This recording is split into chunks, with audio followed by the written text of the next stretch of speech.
Ата, ауқат қандай болған? Зор, отлично болған. Молодец. Осындай мақтаулар әкелген жүгері күртігімнің істегенін көрем.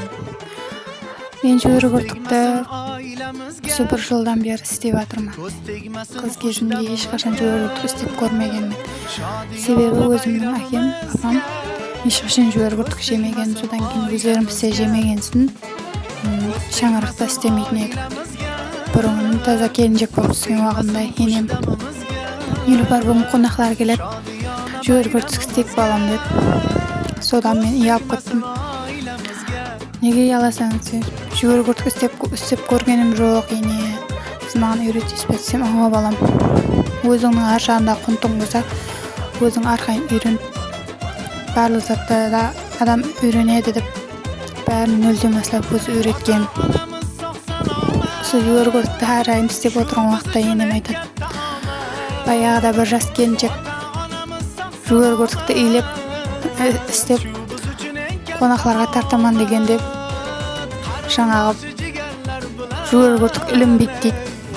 Неге екен сіз жүгері күртікті мұздай суға илегенсін, жүгері күртік сорпада еріп кеткен.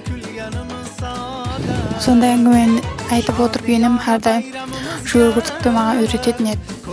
Енді 1 жылдан бері өзім жүгері күртікті да істеймін. Банкіні да басаман. Осы жыл барлығын жүгері күртікті да банкіні де өзім үйреніп алып, енемнен рахмет берекеттап алам деген әңгімесін естіп отырмын. Қыз кезінде 12 пақта теретін қыз едім. Енді қазір келіншек болып түскенімнен бері бір мезгілде 50 кг, 60 кг теремін. Мамам оған күліп қояды. Балам, сен қыз кезінде 12 пақта теретінен шаңарақ басыңа түсіп 50 кг, 60 кг, 70 кг дейін тересің, молодец балам, тіл көзден аман болғайсың дейді. Пақта тергеннен былай мен палауды жақсы істеймін.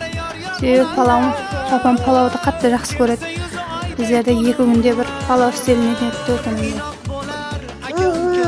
Палауды істегенде де қаспақ қатырмай істеуге әрекет етемін. Себебі қаспақ қатырсам өзіме палауым ұнамағандай болып шығады.